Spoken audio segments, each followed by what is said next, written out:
Sveiki, buvau kanceliacijos seminare.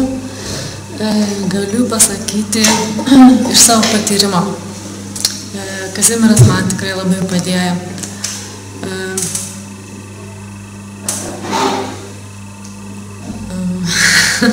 Aš lankiau dvasinius užsiėmimus, įvairias praktikas, užsiėmimus. Buvau tikrai dvasiškai labai išėjusi. Nebuvau čia ir dabar. Kazimieras man padėjo sugrįžti į save. Pradėjau jausti save. Ir ačiū jam. Apie tai kaip su vyru? Su vyru santykiai irgi pradėjo tvarkytis. Vyras pradėjo matyti mane tokią, kokia aš esu. Pradėjo matyti mane realiai. Ačiū.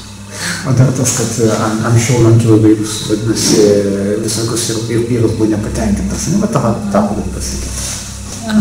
Taip, seniau lankiau įvairių seminarus, kursus ir vyras labai buvo nepatenkintas. Einu į kanceliacijas ir jis kažkaip reaguoja ramiai. Labai džiaugiuosi. Gerai, ačiū labai.